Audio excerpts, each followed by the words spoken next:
Hey, what is up, guys? Blunt Guts here. This is a Watcher of Realms video. Thank you so much for tuning into my channel. I do appreciate it. Please do like and subscribe if you do enjoy my content, and I hope you're going to enjoy this. We've got some kind of an addendum, I'd say, to my range testing video that I had the other day. I had a bunch of folks sound off in the comments, kind of key me into some other stuff that I may have missed in that. Not just do range stuff, but just some interesting things that I thought people did post in the comments. So I'm going to highlight some of those comments. I'm going to give props to the folks that did make me aware of some things that I was not aware of in this map. And we're going to go through them together to make you aware so that you're prepped before GvG Season 5 does start. So I hope you enjoy this. Please sound off in the comments. Let me know what you think. But let's get into it. All right, so the first thing that I want to talk about here is, good God, everybody knows about the rare archers but me, apparently. There are a ton of folks that wanted me to talk about the rare archers. Let's see, we've got, I am so sorry, I'm probably going to mispronounce this, Zakidnishik, Zakudushnik. I'm sorry, I'm sure I'm massacring that. I don't mean to.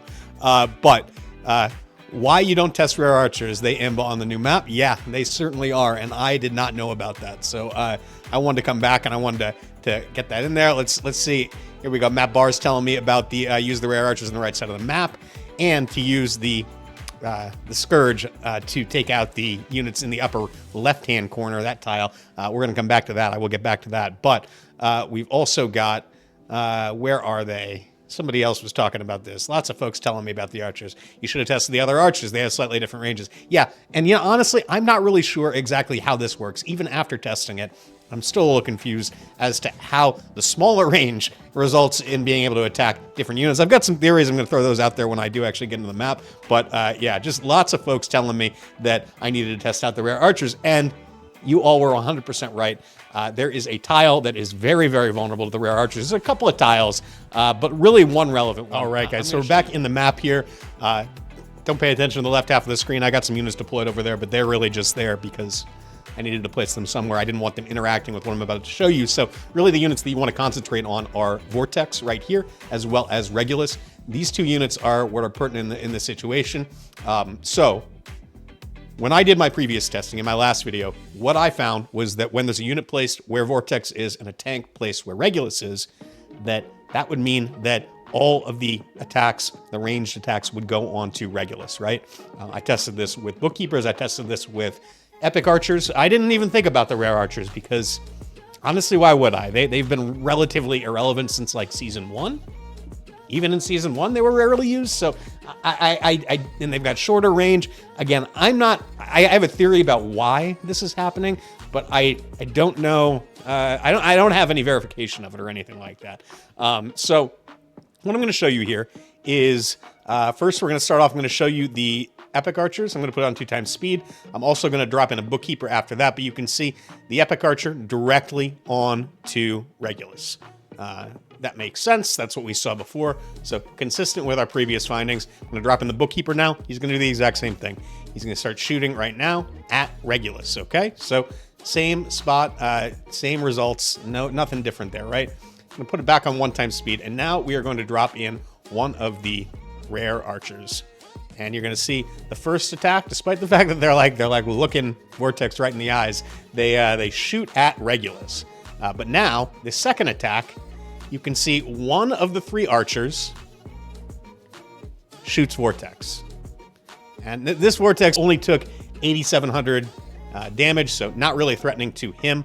However, if I were to deploy, say, 2 sets at the same time, that would be 16k damage. And I should also note that I know, because I'm the one who set up this defense, and I'm on Zeki's account, this is a Vortex that is built extraordinarily tanky. He has triple Guardian pieces on, so he's getting a 15% damage reduction on top of that. If you deploy 2 sets of these, they are going to take out most platform units that would be deployed there, barring like an HP percent healer, or barring shields, or, you know, obviously you've got to take into account fatal damage preventing mechanisms like Carnelian, like Lily. So those are things that you need to take into account. But you can see, and I can actually restart it. We can watch it again here. You can see, I'll show you. I'm going to deploy 2 sets at once right now. And you're going to see when they get up to this bottom corner, at the bottom, right before they make this turn. So one shot goes into Regulus, And then the next set of shots is going to go into, well, not the next set, but 2 of the 6 archers that are on the field are going to shoot Vortex. You can kind of see it here. Or we will, if the arrows ever want to spawn. There they go. 1, 2 went right into Vortex. The rest are going to shoot Regulus, as you can see right there. So, I mean, this is big. This is real big. They take 2 shots of them, I believe, down at the bottom. We can do this one more time, and I will see if we can't get a better look at this and see. So they're going to take their first shot is going to go all the way up into Regulus, right? So there we go. And then we're going to wait and we're going to see. So we've got more shots coming out right now. I'm just going to click to speed it up a little bit. There's 1 into Vortex. Let's see if he takes a second one. I believe he will before these guys move off the tile. Let's see. Yep, 1 more shot into Vortex. And then the rest are going to go straight onto Regulus. As soon as they make that turn, they're going to stick onto Regulus. But think about it this way. If you've got 2 sets that you're deploying, so 6 total archers, 2 of those 6 archers are going to be shooting the target, and they're going to shoot them twice. So that's 4 arrows are going to go into whatever unit is in that tile. That is big. That is going to kill most units that are not super tanky like this. Again, like I said, full disclaimer, barring life-saving mechanics, things like that. There's other things that can come into play. If this was broke here in this spot and he was using his ult, and he was giving damage reduction, you know, like there's all sorts of different things that could be on the field that would protect that unit. But it is important to know that we can target it, right? And I don't know. We'll see. I think that at least in high-level GvG, I think most people are going to be aware of this. They're going to counter it. But it is something, it's another wrinkle, right? And it makes it harder to set up defenses as if it wasn't hard enough to do that in this map to begin with. So my theory on this, and I'm going to show you what I mean, is because only one of the archers actually turns and shoots the unit in the Vortex tile.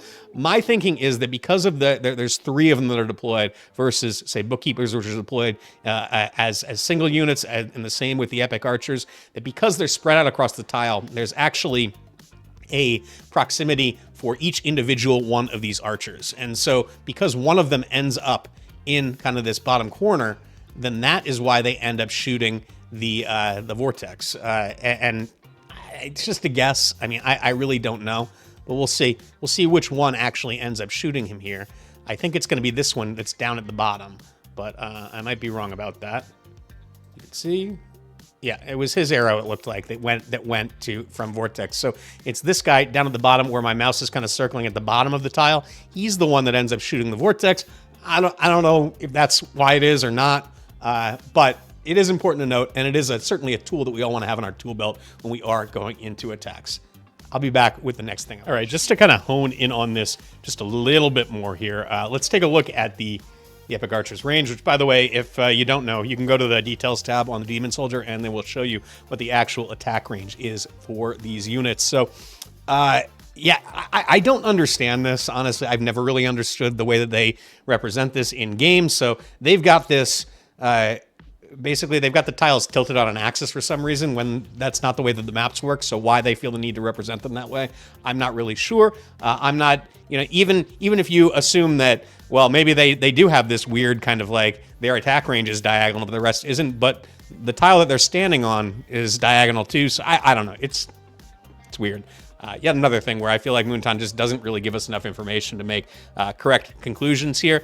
But what we're seeing here is that they've basically got what you would think of as like a Dolores or like Hatsut's Ultimate or something like that. That attack range, Constance, you can think of Lust as well. But they've got the same range as those units. So basically every adjacent tile plus 1 more out of each middle tile in every direction. So it's like a kind of an expanded cross almost. So I don't know exactly, you know, maybe it's positioning like I suggested earlier. Maybe it's because when the archers are turning, their attack range is turning with them. That may be it too.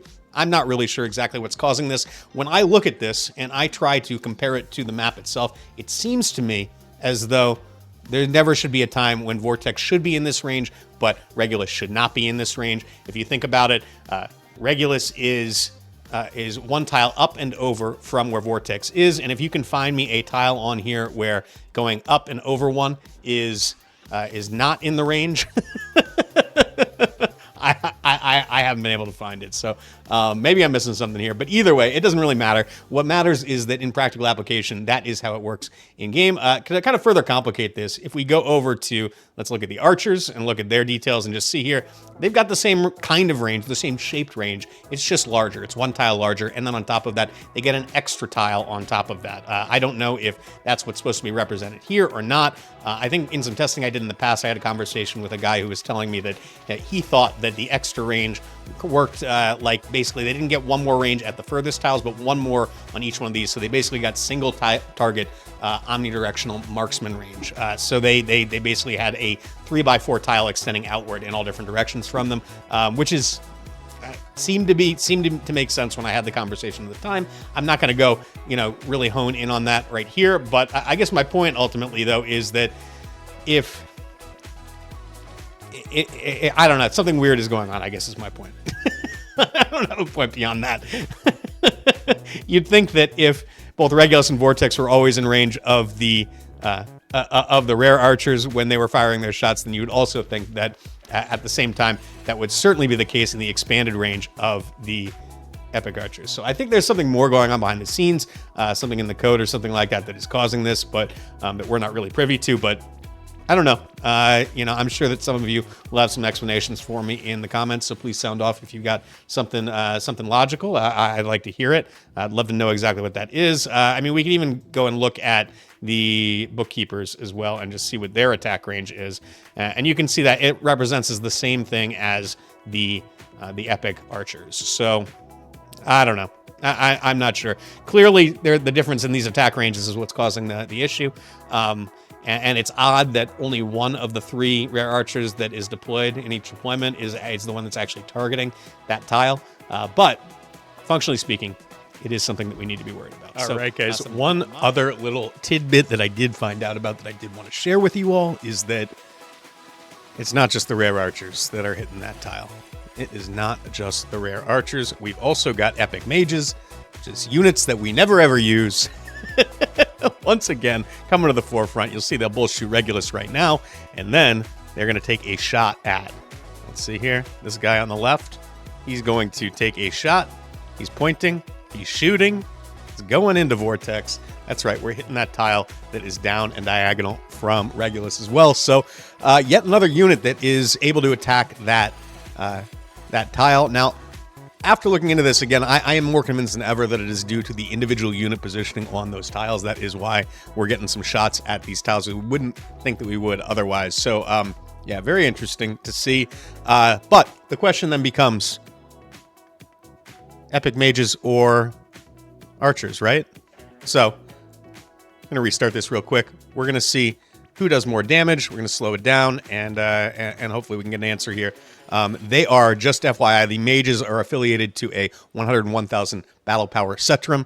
The archers are affiliated to a 100,500, so 500 battle power less hex. So slightly less on the rare archers, but as close as I could get it without going crazy with it. So that's what I wanted to do, and let's see what we got here. So he's going to shoot. Let's see what the number is. 16K on this Vortex from the mage. Let's do it again with the rare archers, and let's see what they're hitting for, and that'll give us an idea of who actually hits harder. One thing to note: the mages only hit once. The archers actually hit twice per deployment, so you're going to get more bang for your buck out of the archers. So the archers would have to hit for less than half as much against the mage to make them worse per deployment. So let's see what we got here. You can see 9647. So actually, it's not that far off. So that is kind of interesting. It looks like, if you think about that cumulatively, though, that's about 19K combined from the 2 hits from the archers, whereas the mages actually only are doing what, 16K, so they're doing about 3K less cumulatively than the archers would. Now they're doing bigger per hit, right? The nice thing about it, though, let's get up to 10 cost here. Well, actually, you know what? Let's restart it and just make our lives a little bit easier. Nice thing about it, though, is you don't really have to choose. You don't have to choose. If you've got 10 cost, let me show you what you can do. 1 archer, 2 archer, 1 set of mages. Boom. There you go. All of them 3 sets deployed at once, and we're going to see this Vortex just get walloped in a second, I think. Let's see. Nope. Vortex still wins. But the point at the end of the day is that you can toss in 2 sets of archers, 1 set of mages, all at the same time, because you're going to use 10 costs. Archers are 3 cost per deployment. The mages are 4 costs per deployment. Now, I think what this really kind of shows, though, is that you really don't want to be using them against a high HP target like a Vortex. And you're going to want to be careful about who you do deploy these against, because little things can matter, right? I think a Vortex without Guardian Gear probably would have gone down to that. This one does have Guardian Gear. I know for sure, because Zeki has allowed me to get onto his account and see. So this one is well built, but something we need to be cautious about in the future. So when we are kind of picking our targets and when we want to deploy this strategy, we want to make sure that we're using it against targets that are going to be able to, that we're going to be able to bring down, because otherwise you're just wasting your initial 10 cost, and it probably would have been better used somewhere else. So yeah, that should inform our decision going forward, for sure. All right, so the other thing I wanted to show you guys, there is a tile in the upper left-hand corner where I was talking about how it is relatively safe. I think I was really looking at it from the perspective of from the ranged attackers that I was testing in this video, but a lot of folks did want to comment on the fact that it is not actually a safe tile to play on. I think that is true based on my testing, and I'm going to show you a couple ways that you can attack it based on the suggestions from my my comments. So we've got Connaissant over here, who says the top left spot on the back is vulnerable to bombs when the tank is put on the closer spot, making it not absolutely secure, but there is RNG involved if the tile is hit by the bombs, it seems. And that is, after testing it, that is my take as well. I think somebody, Todd McAdam, also said plus Scourges would delete that hero, and they do, based on my testing. I'm going to show you that in a second. There was somebody else that mentioned that as well. I'm not sure exactly where it is. It was Slippy, my boy Slippy. He also mentioned that that bombs can hit the platform, but when he tested it, it was very inconsistent. That again, that is my experience as well. So it's going to take a very specific bombing test in order to make that happen. But I'm going to show you how I think you can optimize that if somebody does end up putting a defense in like that. Let me see if there's anybody else. I think there might have been somebody else that mentioned this as well. So I apologize if I'm leaving you out, but again, this is great feedback from all you guys, and I do appreciate this crowd thing. We all got to come together and figure this out together. So let me take you into the map. I'm going to show you what all these smart folks are talking about. So I have reconfigured the defense here a little bit, and I've repositioned this to kind of demonstrate how you could potentially take out somebody in that upper corner. Now, one thing I will note, in order to take out this tile with bombs, what you're going to need to do is you're going to need to be going into defense that has a tank in the position that Regulus is in right now. Bombs, when they die, they do not explode. They explode when they impact somebody else. So there needs to be a ground tile, or ground base here, excuse me, that is adjacent to the tile that you're targeting. So in this case, if you're trying to take out Greed, you need the bombers to pop on the tile right in front of Regulus. If they pop behind Regulus or on the tile that Regulus is on, then they will not get Greed. Now, granted, you could have them go through, and if they pop on Regulus after they've crossed over his tile and they're right in front of Nyx, then that would potentially take out Nyx and Vortex and things like that. So that is certainly possible, but with a single deployment there, it is tough because you run the risk that the units are just going to run on by and then they're going to get killed, right? And that is the rub here, right? You've got Greed up here. He's not going to do much damage, but Nyx certainly will. And the bombers are going to have to come all the way over here, all the way over, and then they're going to have to turn here. And then when they finally hit Regulus, that is when you're going to be able to potentially take out Greed. So I'm going to show you here what would happen if you do it initially. So if you just drop in double bombs here, these bombers, I believe, are affiliated to like a 108K unit or something like that, I think. But we'll see if they actually end up popping. You see, they all died right there, and nobody else did, right? So that is an issue. Now, what you can do, obviously, is just like everything else in this game mode, baiting is kind of the way to go. So we're going to drop in one of these Fallen Templars. We're going to let him walk on over. And as long as you deal with the ultimates, you should be able to get an impact on there. But the other thing that you have to consider is you can't stack too much block, right?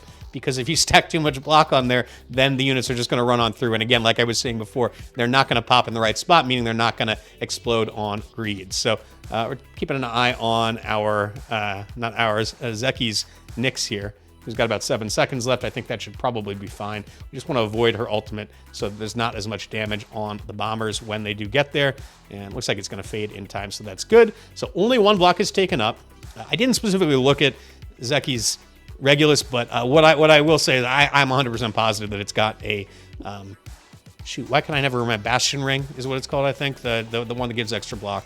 And so now he's going to pop. There we go. So the bugs popped on Regulus. You can see Greed died. That is definitely a way you could take that out. Now, there's a way to do it that was suggested in the comments as well that doesn't really require that RNG, right? These Scourge units, which are my highest leveled epic demon soldiers, they're level 8 somehow. They're like 2 levels higher than the next highest one, which is nuts. But these Scourges, they actually do pretty solid damage, and they've got a pretty decent size damage range here. It's a 1-tile range, I believe, around them. So you'll see they're going to walk on by. I don't think that Vortex is going to get hit here. We'll see, but I don't believe so. Nope, no hits on Vortex. So, but what will happen, and because they are way tankier than the exploding bugs, they're going to be able to get in here, and they're going to be able to kill Greed. Now, if 2 of them are stacked up, I don't care what healer it is, that unit is going down. Now, the problem with that, potentially the problem with that, is if you don't have a tank right here, your tank set back 1 tile or back, or maybe 2 tiles in front of the Soul Crystal, then they're not going to be able to sit there and just continuously damage him. Now, I think there's a good chance that without really, really solid heals or a really tanky unit, that you are going to be able to take down whoever's in that tile regardless, just by walking past them with the Scourge. But it is something that you need to kind of keep in mind, that they're going to have limited uptime if there isn't somebody sitting there to block them. So that is something to keep in mind, and certainly some viable strategies that you can use to take out that tile if somebody does choose to use it. Now, I think what would be interesting is what happens if you've got a defense where you've got units facing to the right there, right? If you've got a damage-based unit that is really doing a lot of damage down this corridor right here, then that could potentially be a problem. And Scourges are very powerful, but if you can deal with them, then maybe that tile becomes a viable spot. It might be a good bait spot if you're trying to get people to come in and attack you and think your defense is weak when it's actually strong. Then that's something you could do as well. So, again, I'm just kind of like, this is off the cuff. I'm just kind of thinking as I do this. That is something that you might want to keep in mind going forward. And as you guys are building your defenses, maybe you could lure some people in and then shove it when they try to bring those Scourges. All right, guys. Well, I hope that this was helpful for you. I did just want to, highlight some user comments. I think it was great that the community came forward and gave me some added insight into what does and does not work on this map. Like I've always said in the past, this is a group effort, so I really do appreciate the community involvement. Sound off in the comments. Anything else you found that might be interesting? Maybe I'll make another video like this if this one is helpful to folks. Beyond that, thank you to Zeki for allowing me to get onto his account. As per usual, he's a big help to me, so I really appreciate that. But other than that, we're a couple days out from Guild Wars. I'm probably going to try to put together a video on defenses and maybe one on bombing if I can. Bombing one might have to wait. I don't know. We'll see what happens. Real life, unfortunately, is kind of kicking my ass right now. So hopefully I can get those out before the season starts. But we've got about 3 days right now before things get going. So if there's anything else you'd like to see, anything else that would be easy to make, maybe, then please do sound off in the comments and let me know. And I will be more than happy to do so. Otherwise, good luck. Hope you all enjoy your Sunday. Thank you for tuning in. Please do like and subscribe. I will catch you all next time.